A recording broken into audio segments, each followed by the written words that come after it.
नमस्कार सगळ्यांना. खरं तर नागपूर फिरताना अनेक ठिकाणी असं होतंय की एवढे मोठे ब्लॉग आपण एकाच वेळेला बनवू शकत नाही. कारण जर तसं जर म्हटलं तर सलग 2 ते 3 तास 4 तास इतकं रेकॉर्डिंग आपल्या एकदम समोर येईल. तर त्याच्यामुळे छोटे छोटे ब्लॉग तुमच्यासाठी करतोय. आता आम्ही उभे आहोत नागपूरमधल्या टेकडीवरचा गणपती. या बाजूला आहे, समोर आपल्याला जायचं आहे टेकडीवरच्या गणपतीला. तो हळूहळू सगळे आमचे मित्रमंडळी खाली उतरतात आणि हे आता सगळेजण खाली उतरल्यानंतर मग आपण टेकडीवरचा गणपती बघायला जाऊया. ओके, काय झालं? श्री गणेश मंदिर टेकडी. पार्किंगची निशुल्क व्यवस्था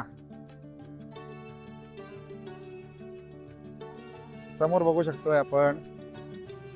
टेकडीवरचा गणपती नागपूर मधला. आणि नागपूर फिरता फिरता भारतातली 3 नंबरची ग्रीन अँड स्मार्ट सिटी असल्यामुळे एक वेगळाच अनुभव येतोय प्रत्येक वेळेला.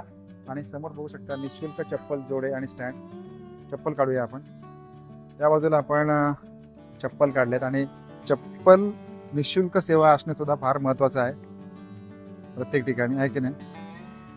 तर चप्पल काढून होतं तोपर्यंत आपण मंदिरामध्ये जाऊया. प्राजक्ता, आपण मुंबईमध्ये फिरतो, आपल्याला कुठे निशुल्क चप्पल स्टँड मिळालाय का? कुठल्या मंदिरामध्ये? आजपर्यंत कुठल्या मंदिरा नाही.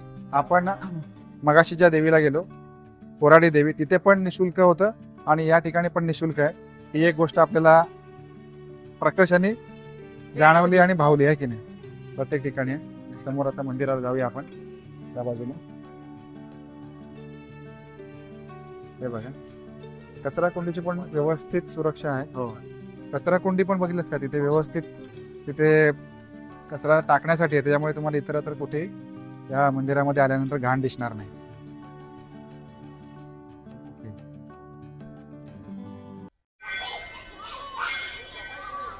हे बघा, या बाजूला पिंपळाचं झाड त्याच्या समोर. आणि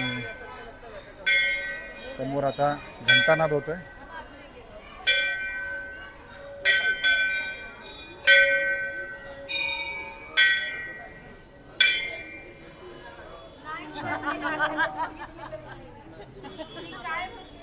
चलो, मंदिरामध्ये सुंदर लाइटिंग आहे, त्याच्यामुळे प्रसन्न वाटणारच. समोर बघा, अशा प्रकारे लाइटिंग केलंय. मला प्रदक्षिणा घालायचे त्या झाडाला. लाइटिंग किती सुंदर केले.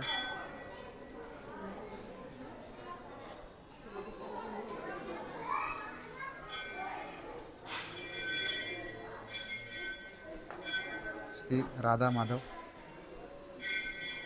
या बाजूला संकटमोचन हनुमान.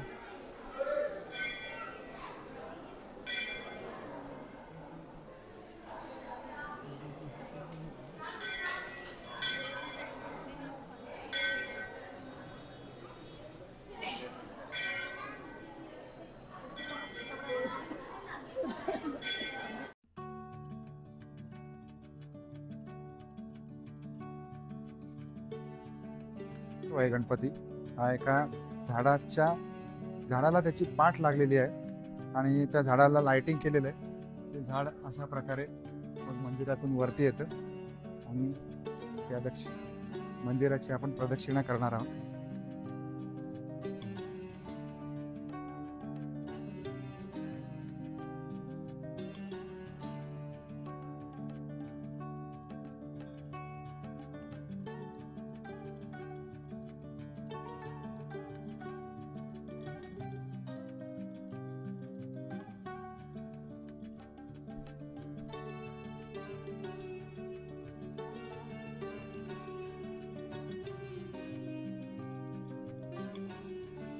मला असं वाटतं की ज्या मंदिरात नागपूरमध्ये आल्यानंतर आम्ही जातोय ते मंदिर अतिशय प्रसन्न आहे, मनाला भावणार आहे. अशा प्रकारे मंदिराची प्रदक्षिणा बाहेरच्या बाजूने पूर्ण केलेली आहे, तो बघू शकता.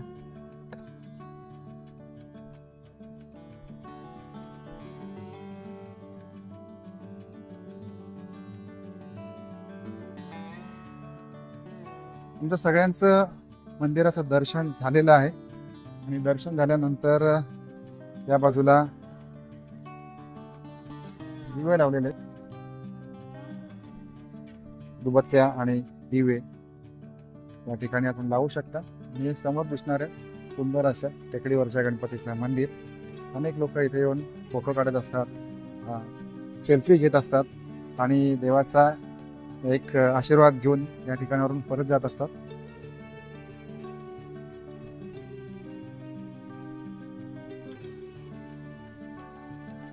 तर एकाच वेळेला ज्यावेळेला आपण फिरत असतो त्या वेळेला तुम्ही समजून घेऊ शकता ही गोष्ट की मोठा ब्लॉग तर करू शकत नाही आणि जे डेस्टिनेशनला आपण जातोय, जे फिरतोय ते फिरताना मग तिथले काय पॉईंट कव्हर करायचे, बाकीचे सहकारी असतात, तिथून निघाल्यानंतर एकत्र परत भेटायचं असतं, परत फोटो सेशन असतात आणि ग्रुप फोटोज असतात, इंडिव्हिज्युअल फोटो असतात. या सगळ्यांमध्ये मग आपला जो ब्लॉग आहे तो कदाचित मागे पडून राहू शकतो, पण मी तसं होऊ देत नाही आहे.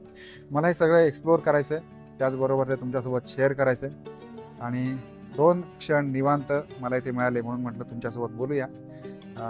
टेकडीवरचा गणपती त्याबद्दलची मी विशेष कुठल्याही प्रकारे माहिती घेतलेली नाही आहे. खरं तर घ्यायला पाहिजे होती आणि माहिती घेऊन फिरायला पाहिजे, माझं पर्सनल मत आहे. पण घाई गडबडीमध्ये पण नोकरी करताना किंवा सगळ्या गोष्टी, आता या सगळ्या गोष्टी तुम्ही समजून नक्की घेऊ शकता, कारण आपण सगळेच नोकरी करणारे किंवा एखाद्याचा व्यवसाय जरी असेल, म्हणजे थोडक्यात काही कामाधंद्यामध्ये अडकलेली माणसं आहेत आपण. त्याच्यामुळे तुम्ही ही गोष्ट मनापासून नक्की समजून घ्याल असं मला प्रामाणिकपणे वाटतं. 2 क्षण निवांत मिळाले म्हणून इथे बसलोय, ही गोष्ट तुमच्यासोबत शेअर करतो. हा गणपती तर बघितला, तुम्हाला कसा वाटला ते कमेंट करा. कसा वाटला म्हणणं चुकीचं आहे, कारण शेवटी देव आहे, देणारा तोच आहे आणि घेणारी फक्त आपण आहोत. ह्याच्या बॅकग्राऊंडला तुम्हाला घंटानाद ऐकू येत असेल. गणपतीकडे प्रार्थना करतो की आपल्या सगळ्यांना आपल्या सगळ्यांच्या मनातलं आहे ते मिळावं, भरभरून मिळावं अशी या देवाकडे प्रार्थना करतोय, माझ्यासाठी पण आणि आपल्या सगळ्यांसाठीच. आणि सध्या तरी आपली रजा घेतो, कारण इथून पुढच्या डेस्टिनेशनला आपण जाणार आहोत आणि पुढचं बघणार आहोत आपल्याला जे काय आपल्याला जे मला दाखवायचं आहे. कारण सर्टनली हा प्लॅन मलाही माहिती नाही आहे की आपण इथून पुढच्या आम्ही कुठल्या डेस्टिनेशनला जाणार आहोत. तर जसं नियोजन होतं आहे पुढे मागे त्याप्रमाणे आपण हे करतोय. तर आता जाऊया. समोरून येत आहे प्राजक्ता, तिच्यासाठी मी खास करून वेट करत होतो आणि आता प्राजक्ता पण आलेली आहे आणि जी गोष्ट आपण तुमच्यासोबत शेअर केली. धन्यवाद प्राजक्ता. आणि आता जातोय आपण आपल्या व्हेकलकडे. सो भेटूया पुन्हा एकदा नवीन ब्लॉगमध्ये, काय बरोबर? येस. येस, धन्यवाद. Okay, bye. Bye bye.